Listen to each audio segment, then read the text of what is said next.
అందరికీ నమస్కారం. వేదిక మీద ఉన్నటువంటి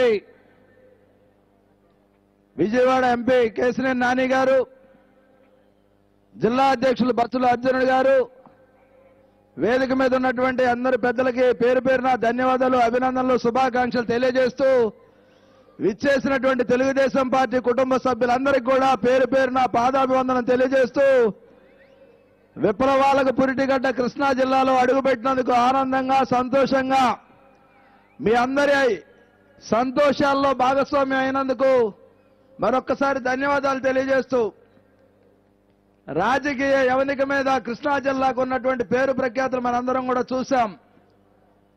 ఈ రాష్ట్రానికి, ఈ దేశానికి దశ దిశ చూపించినటువంటి పింగళ వెంకయ్య గారి దగ్గర నుంచి అన్న నందమూరి తారక రామారావు గారి వరకు కృష్ణా బిడ్డలుగా ఉన్నటువంటి పరిస్థితి మనందరం కూడా చూశాం.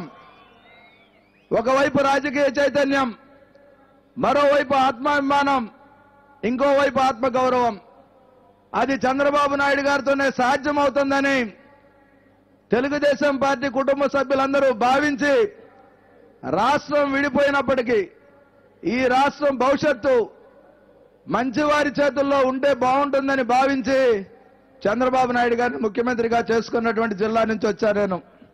పశ్చిమ గోదావరి జిల్లా వాసులు 15కు 15 ఇచ్చారు.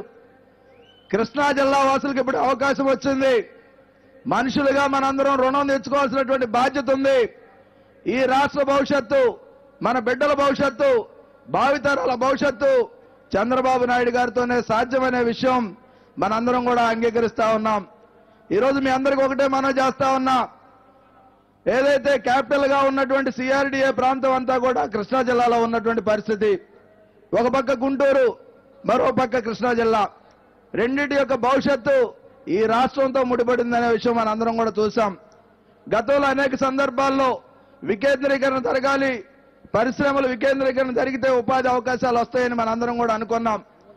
అదే విషయాన్ని చంద్రబాబు నాయుడు గారు ఈరోజు ప్రత్యేకంగా అన్ని జిల్లాలని సమాన దృష్టితో చూస్తూ ప్రత్యేకంగా ఇక్కడుండి పరిపాలన చేస్తున్నటువంటి మన విషయం చూసాం. ఈ సందర్భంగా మీ అందరికీ ఒకటే చెప్తా ఉన్నా, తిరువూరు నియోజకవర్గం సాధారణంగా ఏ మంత్రి అయినా సరే 3 సార్లు ఓడిపోయిన తర్వాత అక్కడికి వెళ్ళాలంటే ఏదో భయపడతారు. నాకు ఒక అన్న ఉంది, నాకు ఒక విశ్వాసం ఉంది. చంద్రబాబు నాయుడు గారి ఆశీస్సులుంటే తిరువూరే కాదు, పులివెందులు పోయి పోటీ చేయమన్నా పోటీ చేయడానికి సిద్ధంగా ఉన్నా అనే విషయం మీ అందరికీ మనవి చేస్తా ఉన్నా.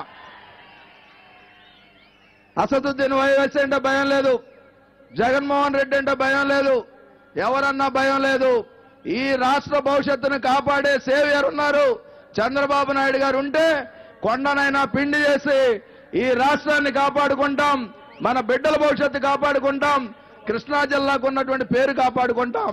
ఈరోజు తిరువూరు నియోజకవర్గంలో చూస్తా ఉంటే అప్పుడే ప్రత్యర్థులు నా మీద ఆరోపణలు, పోలీసు కంప్లైంట్లు ఇస్తా ఉన్నారంటే భయం స్టార్ట్ అయింది. 25,000కు ఒక్క ఓటు తగ్గకుండా 25,000 పైగా మెజారిటీతో తిరువూరు నియోజకవర్గ ప్రజలు గెలిపించబోతా ఉన్నారు. వాళ్ళ రుణం తీర్చుకునేటటువంటి అవకాశం వచ్చింది. అదేవిధంగా ఏదైతే కృష్ణా జిల్లాలో ఉన్నటువంటి అన్ని నియోజకవర్గాలతో కూడా నేను పోటీ పడవలసిన అవసరం ఉంది. అభివృద్ధి చేసుకున్నారు.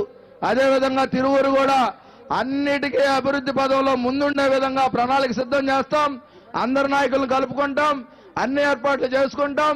ఈ రాష్ట్రాన్ని నక్కల పాలు కానియకుండా చూసుకునే బాధ్యత ఇక్కడ వేదిక మీద ఉన్న ప్రతి ఒక్కరు తీసుకుంటామని హామీ ఇస్తూ మీ అందరి ఆశీస్సులు, ప్రత్యేకంగా వేదిక మీద ఉన్న ఎంపీ గారు, అదేవిధంగా చంద్రబాబు నాయుడు గారి ఆశీస్సులతో నియోజకవర్గం అభివృద్ధి జరుగుద్ది. మీ ఆశీస్సులు పూర్తి మనసుతో నాకు ఇవ్వాల్సిందిగా కోరుతూ మీ అందరి దగ్గర సెలవు తీసుకుంటా ఉన్నా. జై చంద్రబాబు నాయుడు గారు, జై జన్మభూమి.